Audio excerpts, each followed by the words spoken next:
Dear students and dear friends, एक बार फिर स्वागत है अपने चैनल पॉलिटिकल साइंस एसपीएम में। मैं विकास। प्यारे साथियों, आज की वीडियो में हम लोग जो बीपीएससी के द्वारा बिहार शिक्षक भर्ती जो 2024 की प्रक्रिया चल रही है और इसको आप बीपीएससी टीआरई थर्ड बोल रहे हैं, और इसी में आपको जो बीपीएससी के द्वारा पीजीटी पॉलिटिकल साइंस या राजनीति विज्ञान के जो लोग भी तैयारी कर रहे हैं उनके लिए बेहद महत्वपूर्ण है कि पहले सिलेबस क्या है उसके बारे में जानें। तो आज की वीडियो में हम लोग BPSC TRE 3 PGT political science का सिलेबस देखेंगे जो कि 11 से 12 के लिए होता है। आपसे फिर एक बार रिक्वेस्ट करेंगे, प्लीज़ आप चैनल को ज़रूर सब्सक्राइब कीजिए, साथ ही वीडियो को लाइक कीजिए और अपने दोस्तों में अधिक से अधिक शेयर कीजिए। और इस चैनल के माध्यम से खासकर हम लोग जो बीपीएससी पीजीटी पॉलिटिकल साइंस है और टीजीटी जो एसएसटी है सोशल साइंस है उसकी तैयारी कर रहे हैं, और मैं चाहूँगा कि प्लीज़ आप चैनल को सपोर्ट करने के लिए चैनल को ज्वाइन भी कीजिए। तो खास तौर पे बीपीएससी के द्वारा पीजीटी पॉलिटिकल साइंस का कोई सिलेबस नहीं बताया गया है, याद रखिएगा। लेकिन उसका ये कहना है कि जो भी 11 से 12 में पॉलिटिकल साइंस के पाठ्यक्रम है या जो सिलेबस है उसी को पढ़ना है, लेकिन उसकी जो डिफ़िकल्टी लेवल होगी पीजी तक रहेगी या जिसको एमए बोलते हैं एमए तक रहेगी। तो सामान्य सा जो ये कंटेंट तो यही है। आप जब बीपीएससी टीआरई 1 टीआरई 2 का जो क्वेश्चन पेपर उठा के देखेंगे तो कंटेंट आपका या जो टॉपिक्स है यही टॉपिक्स हैं, और कहने मतलब लेकिन डिफ़िकल्टी लेवल उसका बढ़ गया है। याद रखिएगा, जो भी इसमें आपका कंटेंट है या जो इसमें दिया गया है पाठ्यक्रम, इसको हर एक टॉपिक को आपको पढ़ना है, अच्छे से पढ़ना है, इसे कोई क्वेश्चन छूटना नहीं चाहिए। तो आइए देख लेते हैं हम लोग कंटेंट क्या है।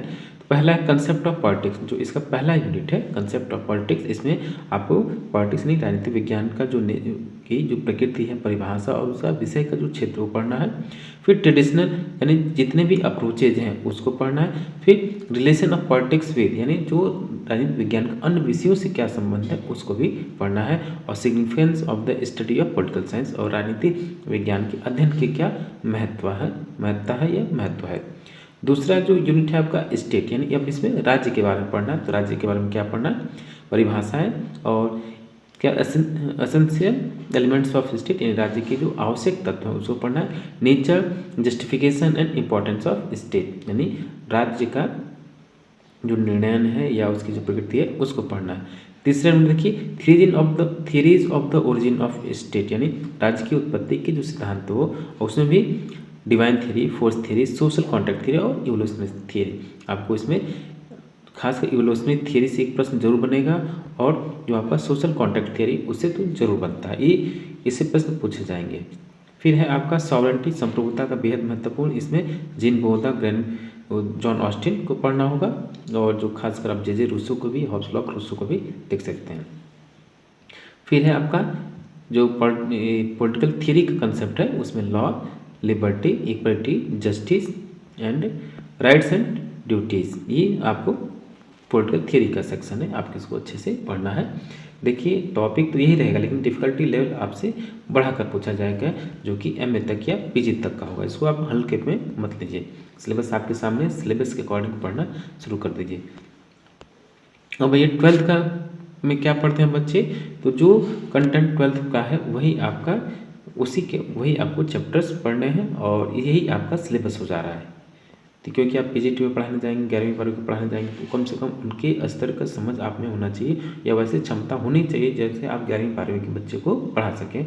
तो टॉपिक तो यही है, लेकिन कंसेप्ट जो है या जो डिफ़िकल्टी लेवल है वो बढ़ जाएगा। तो अब 12th में क्या बच्चे पढ़ते हैं, एक तो आपका क्या है, making of Indian constitution and its goal यानी संविधान का निर्माण, उसमें भी क्या पढ़ना है, संवैधानिक विकास पढ़ना है। सोर्सेज ऑफ कॉन्स्टिट्यूशन यानी संविधान निर्माण के स्रोत, और कॉन्स्टिट्यूएंट असेंबली, संविधान सभा और प्रियम्बल, ये चारों टॉपिक जो है बेहद महत्वपूर्ण है। इन सभी टॉपिक से प्रश्न आते ही हैं।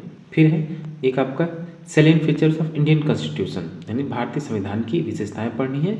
फिर है तीसरा यूनिट की working of federalism in India यानी भारत में संघात्मक की जो क्या प्रकार या किस प्रकार कार्य करता है वो पढ़ना है। इसमें आपको Indian federation and it's units, process of change of name, boundary and territory, इससे जो तीसरे यूनिट का जो दूसरा टॉपिक है ये आपको अच्छे से पढ़ लेना है, क्योंकि ये प्रश्न बार बार पूछा जाता है, इसमें अधिकतर लोग कन्फ्यूज होते हैं, तो इसको अच्छे से पढ़ लीजिए। Aim and characteristics of federal structure of state और यूनिटरी फीचर्स, ये है। फिर चौथा यूनिट क्या है, फंडामेंटल राइट्स एंड ड्यूटीज। आपको पता है कि बिना मौलिक अधिकार और कर्तव्य के संविधान की बात ही नहीं की जा सकती, तो उसमें आपको ये पढ़ना है। फिर DPSP यानी directive principle of state policy यानी राज्य के नीति निर्देशक, इसमें भी आपको अनुच्छेद 39, 40, 44 और अनुच्छेद 48। अब इसके बाद जो अनुच्छेद 49, 50 और 51 है, इसको अच्छे से पढ़ना है। अनुच्छेद 37 भी देख सकते हैं। तो क्वेश्चन, और फिर इसमें अपने यूनियन एग्जीक्यूटिव यानी संघीय कार्यपालिका, इससे प्रश्न बनते हैं आपके लिए।